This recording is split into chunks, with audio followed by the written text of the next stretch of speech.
Welcome, everyone. And we have a first question to answer. But first, I just want to welcome you all here. We have visitors from all over the country joining us today. And it's just such a thrill for Marshall Price and I to come back to the table and have some Q&A with you all. There'll be an opportunity you can ask questions by raising a hand using the reactions at the reaction drop-down menu at the bottom of your screen, or you can add a question to the chat is fine as well. So Marshall Price, it's fun and a pleasure to introduce you, is the Nancy A. Nasher and David J. Haemisegger Curator of Modern and Contemporary Art at the Nasher Museum at Duke University. And I am the Lunder Curator of American Art and the Interim Director of the Lunder Institute at the Colby Museum. And I should say as well that, full disclosure, is Marshall and I knew each other going back to our graduate school days at the City University of New York. And when I worked as a curator at the Drawing Center, also New York, and predating my role at the Colby Museum, we were curatorial colleagues. And I could always count on Marshall, who was at the National Academy of Design, to know kind of the warp and weft of art history, to really have a sense of the interconnections between artists of varying degrees of fame or whether they were well known or not, because he knew so many through the National Academy's members, many of whom were at the later stages of their careers. So to go back to the wonderful question that Paula offered us, Marshall, would you like to kick us off with some thoughts on, what was happening with Lichtenstein in terms of how or whether he was known prior to that breakthrough moment in 1961 when he emerged as a pop artist? Yeah, thanks, Beth, and wonderful to see everybody here today. And thank you for organizing this. This is really, really great. Yeah, I mean, I think that's the thing is, we think of Roy Lichtenstein as emerging in the early 60s, kind of fully formed, most of us. And yet he had a good decade of exhibiting in New York City. I think, very early on, he wanted to show his work and get it out there, to the point where he sought out galleries in New York, showed his work, presented his work to the galleries, and had a number of shows already before joining forces with Leo Castelli Gallery. Of course, after that, the rest is history, so to speak. But yeah, he was reviewed in the national press, and maybe not always in a kind of super favorable light, but certainly never got negative reviews.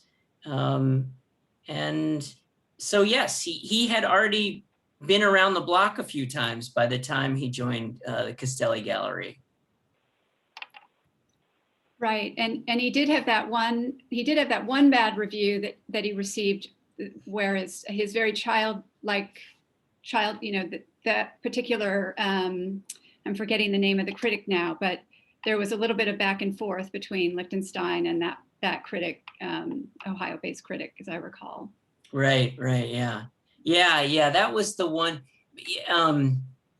That was the one really bad one that I recall too. And it's fascinating because Robert Rosenblum wrote a review of one of Roy's early shows, and it was sort of a tepid review. And then, of course, he went on to interview him very famously, I think in the mid-90s, at the Dallas Museum. I think it was at the Dallas Museum of Art. Anyway, it was a very famous interview, and they revisited that first review of that early show. I'm not seeing any questions in the chat. let me see if I can, I know I have my colleague Jamie here in case any other questions come up, but if not, I do have a question for you, Marshall. So I'll just hold off for a moment and see if there's any questions. Oh, thank you. Avis Berman, of course, you, we should recognize you. Avis is writing a biography of Lichtenstein and has also done the bulk, if not the majority, basically the majority of the interviews that Marshall and I relied upon for our research. So honestly, this exhibition would not have been possible, or certainly wouldn't have had the depth that we were able to discover without Avis's tremendous interviews with everyone who knew and worked with Lichtenstein, with collectors from that early period, with friends, professors, spouses, and so forth. So, Avis, thank you. Yes, you're right. That was Louise Brunner, and the back and forth between Lichtenstein included his form of a letter to the editor, which was to send in a drawing, making fun of her bad review. So he took it as a kind of shot over the bow and a way to push back in his own playful way. So Marshall, I was hoping you could tell us, and this goes a little bit off script from our conversation of last week when I was able to join you in the galleries, and I chose to join you after hours so that I could be there without a mask, and I can't do that today because we're open to the Colby community today. Our galleries are open to Colby students, staff, and faculty. But back in March, we met in New York to begin what was described by your colleague Wendy Hauer as a Lichtenstein mini doc. And it was a momentous time. There was a sense that there would be a very significant change very soon in public life, and that indeed turned out to be true. But on those days, we went to the Castelli Gallery, and we went to the Lichtenstein Foundation to do filming. And then we also ended up in a kind of impromptu, but successful, I think, visit to the Museum of Modern Art to stand in front of one of Lichtenstein's best known paintings. So I'd love to, since Wendy, I don't know if, I can't see if she's here with us, and if she is, she could pop in and say a few words, but I wondered if you could give a little bit of background on the focus of that and when we'll eventually have it as a web resource. Sure. So yes, we shot a short documentary film, sort of partially detailing the making of this exhibition, but also bringing in some younger voices, the voices of some younger artists who have inevitably been influenced by Roy Lichtenstein. I mean, his influence still looms large in the contemporary art world. And so, and this is almost 25 years after his death. So we wanted to not only kind of detail a little bit the story that Beth and I are trying to tell with the exhibition in the book, but also illustrate how a younger generation of artists still, look to or is inspired by this work. And so we've included Nina Chanel Abney, Allison Zuckerman, Pedro Lash, and Stacy Lynn Waddell, all artists under 50, some under 40, and none of whom, however, were familiar with this early work. So part of our interest was sort of getting their reaction to this early work, because it does look so different from the pop work. And it's wonderful, their reactions on camera when they see this.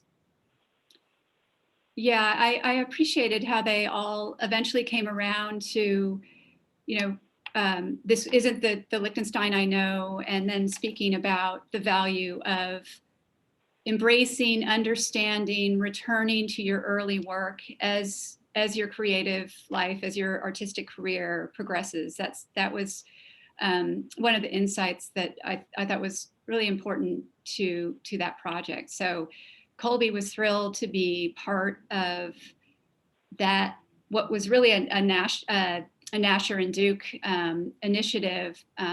It was great fun to be part of that. And one of the things of working on this exhibition was to bring together two teaching museums, two museums based at, in one case, a university and another at a liberal arts college, and have that be a resource that we could both bring to it through our roles at our institutions to further the research around early Lichtenstein. There's certainly much more research to do. It's really just at the beginning stages still. But to bring that kind of commitment to investigation and learning, even outside of what we might think as the canon. This is a canonical figure, Lichtenstein, perhaps one of the best known artists in the post-war period, at least in the American context. But to understand him anew and to bring some of that new research to the fore through our commitment both to the research in American art and also through contemporary art. And that really came through in the Nasher's focus through this particular video, which is presently playing in the Colby Museum's gallery right outside our seminar room.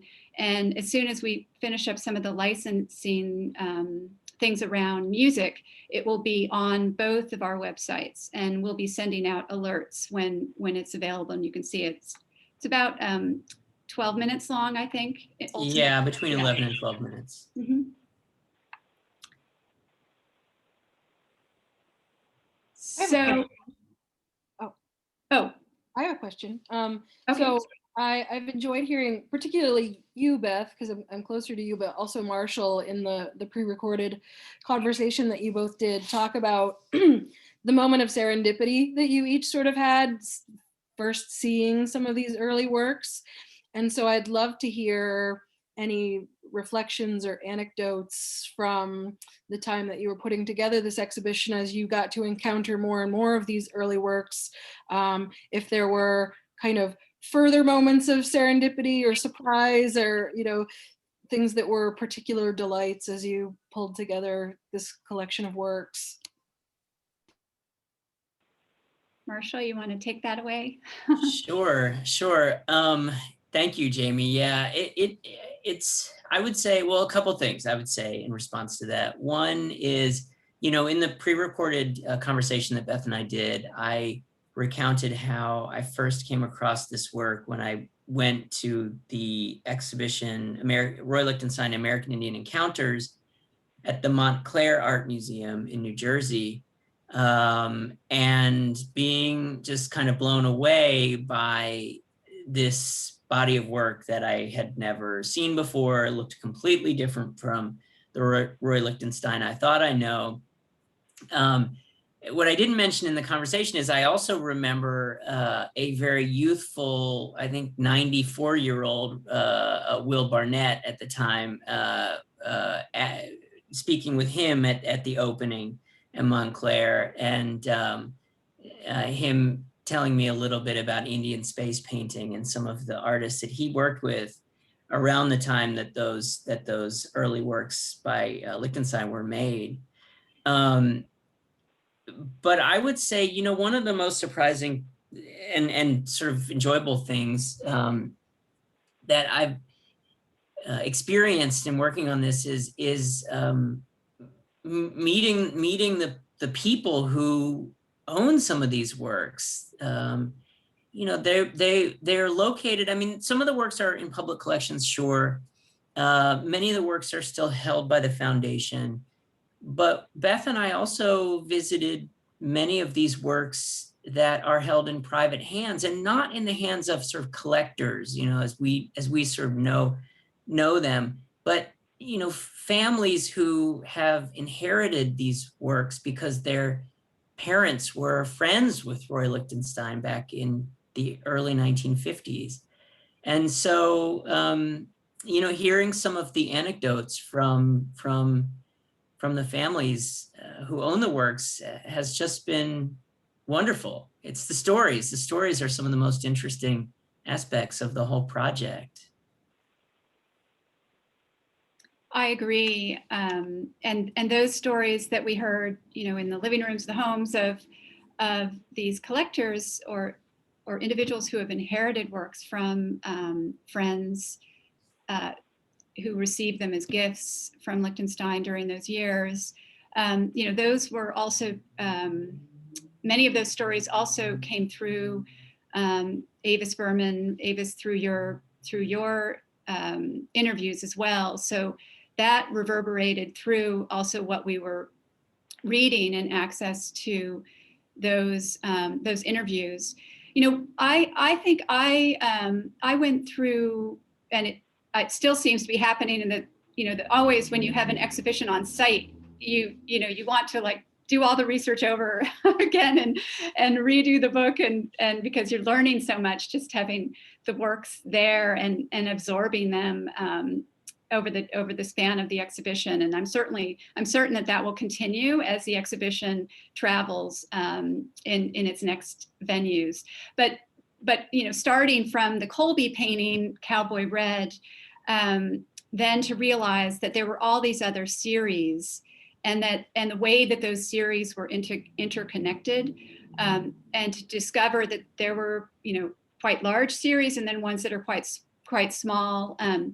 We ended up having just 2 of the painted constructions in the exhibition. So these are, there's really not so many of them around anymore. There's a handful, and they're hard to track down, frankly.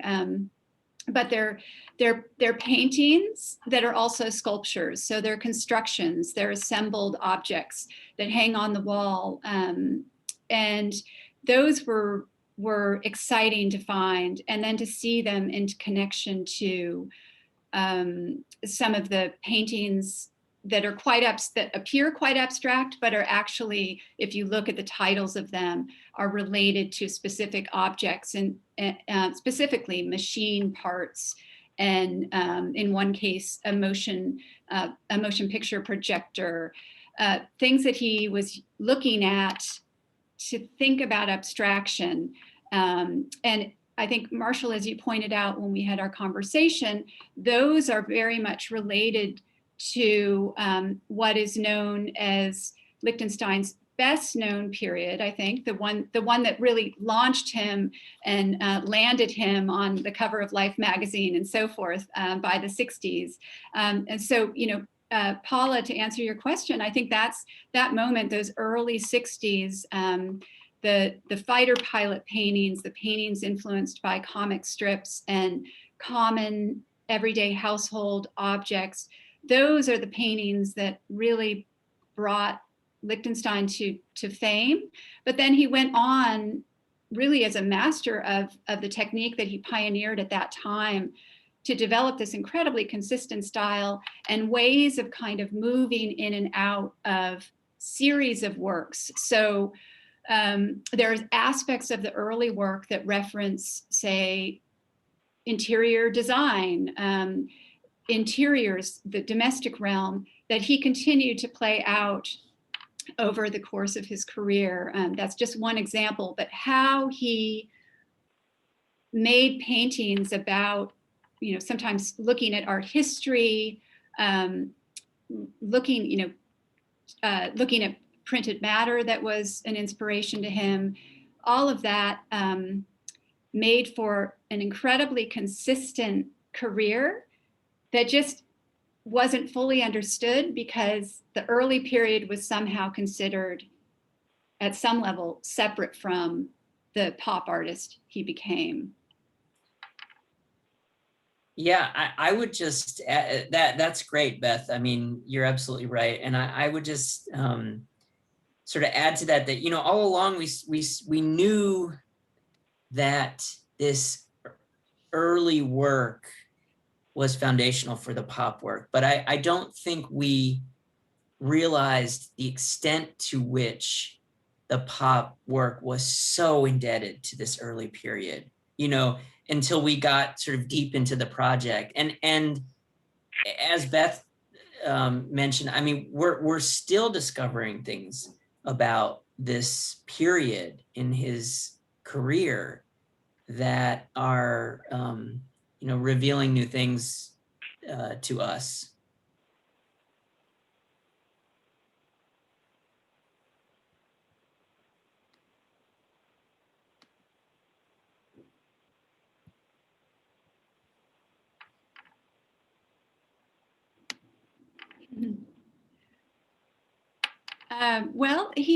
Lichtenstein, so a question came in, what mediums did Lichtenstein use? And it was incredibly diverse. Early on, he began making prints. He drew, he worked in pastel, he worked in sculpture, so carving, and later in using different materials for sculpture. He editioned things, he made paintings, as we know. He even, during this early period, made a few mosaics. This in the service of his wife's interior design business. So incredibly inventive in his approach to how he used materials and how his mediums interacted with each other, were in dialogue with each other.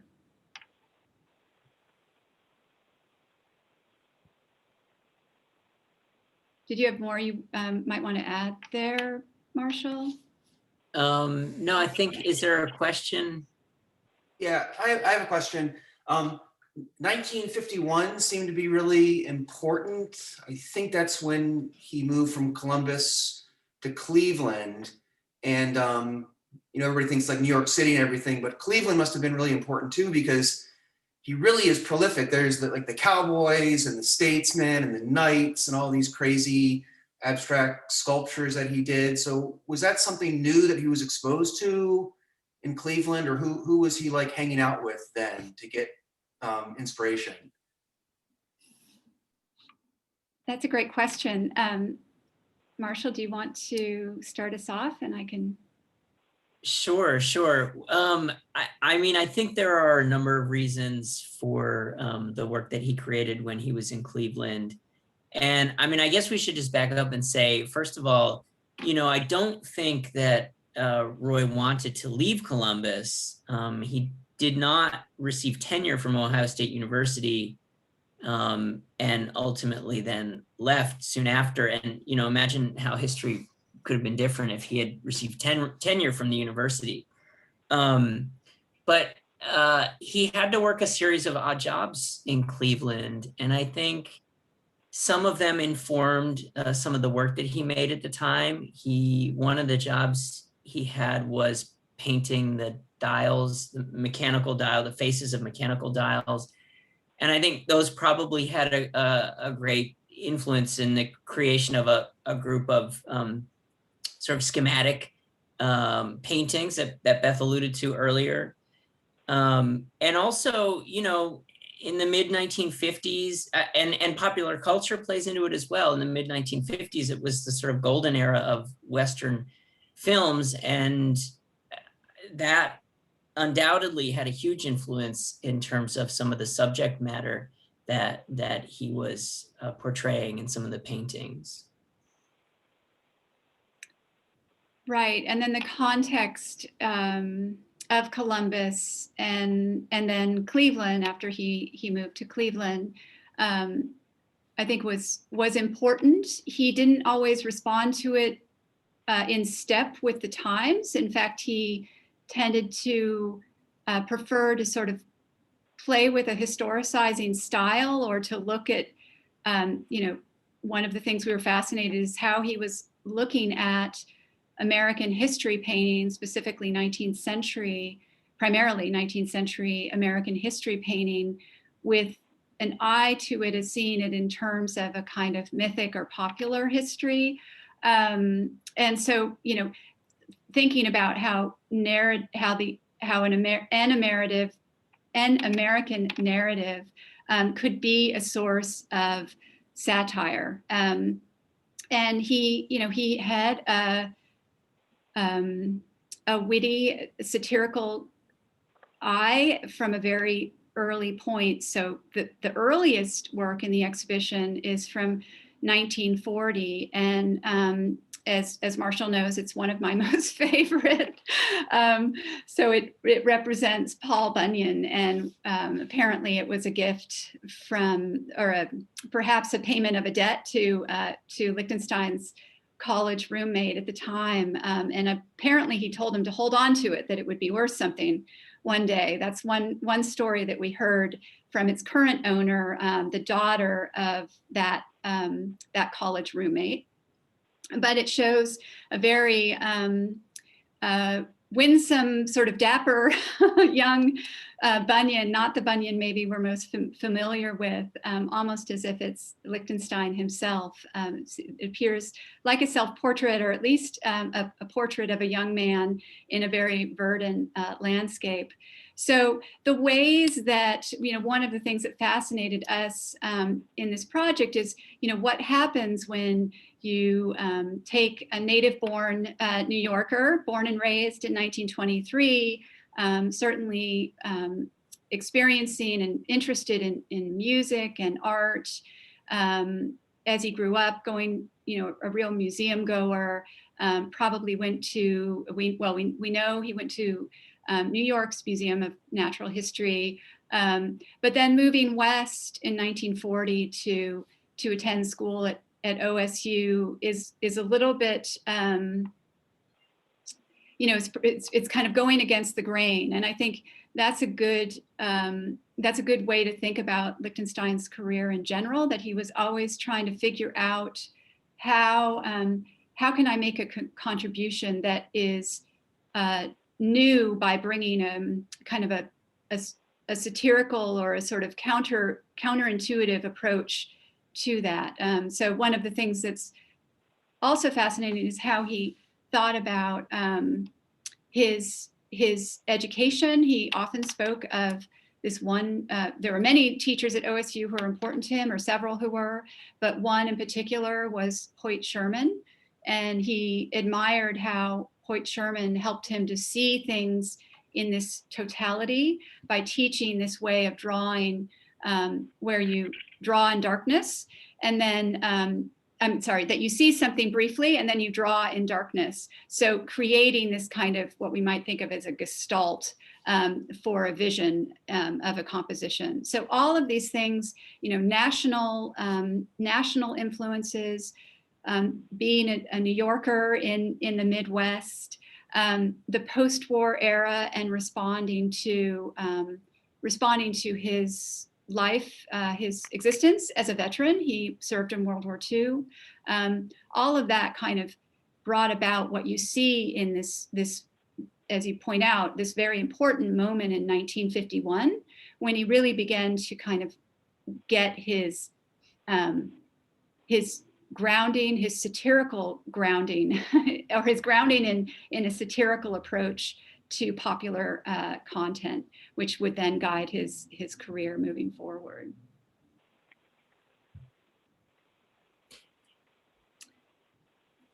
And we have a question from Avis Berman about the pastels.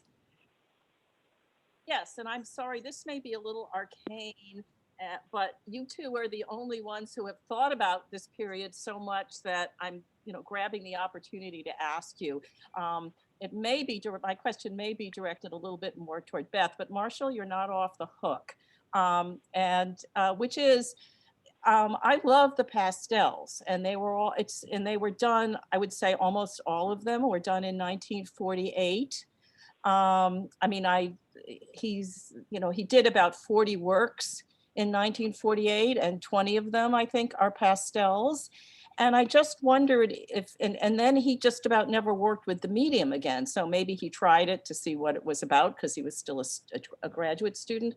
But I wondered how you would evaluate his handling, his work as a pastelist. And as I slant this more toward Beth because she's, you probably have thought about pastels a lot longer because you have worked on Whistler. I'm not certainly comparing Lichtenstein and Whistler in any way in their use of pastels, but I just wondered if you, I mean, they're wonderful for many reasons, but from someone who never touched pastel, who did it so quickly, they're pretty interesting. They are really interesting, and I'm, I wish I had my colleague Justin McCann here, who is our main Whistler expert. I work always with a sense of that I can call up Justin to ask some specific Whistler question, and he will invariably have the answer, even if it is kind of what did Whistler have for breakfast. But at any rate, they are unusual works. They're quite many. Several of them are quite large in scale. Not all of them. Most of them are unusual as well because they're done on a hard composite surface, like a kind of drawing board.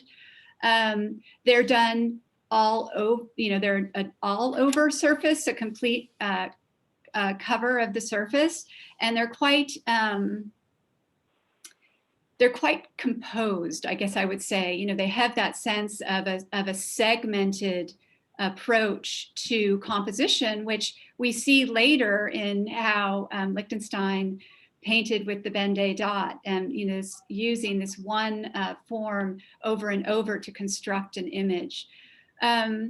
They were completed, if I understand correctly, and Avis, you should, I also feel that, it's very kind of you to ask a question, but you know so much as well, if not more than all of us. But I think that they were done during his, because they appear in his master's thesis, they were done as he was completing the end of his art studies. And I think that completeness of them is what I imagine as having a closest connection to the influence of Hoyt Sherman and what that would look like. And then on the other side, later, when he gets into the sort of more approaching this kind of childlike style of, which is almost the complete opposite of these very composed pastels, although those composed pastels have a childlike quality to them in terms of the subject matter, that it was Lichtenstein asking, in this particular medium, and I think you're right that he wanted to explore them all, and he did. I would love if he were here to ask, why didn't you return to pastels? Because we all love them so much.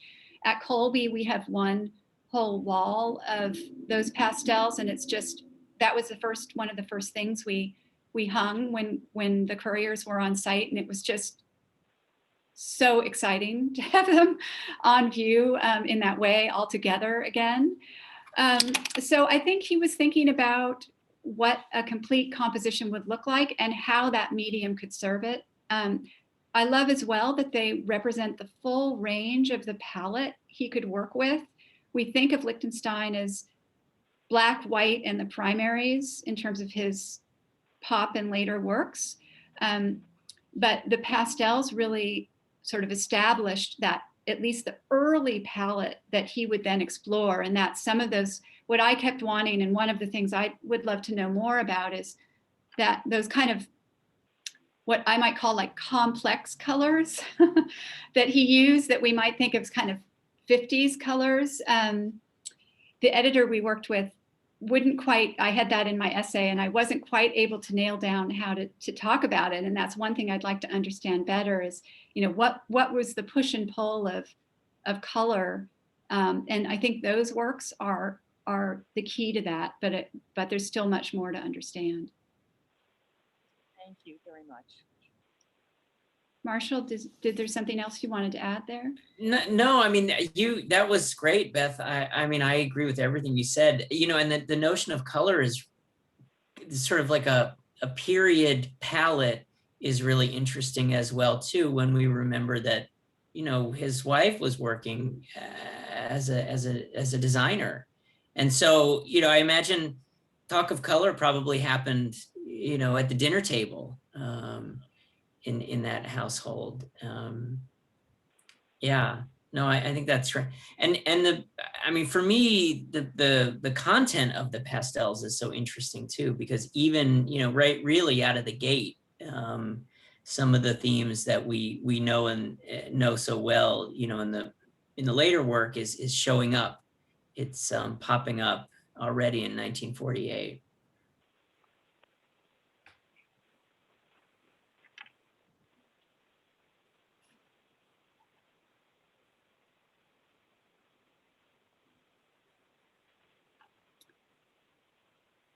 Well, this has been great fun. I'm wondering if there's any last question.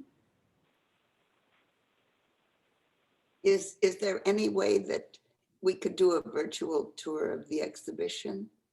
Is that our plan? That is such a good question. So just on Monday, we had a film crew on site, and they filmed a virtual exhibition. So there will be a complete representation of the exhibition.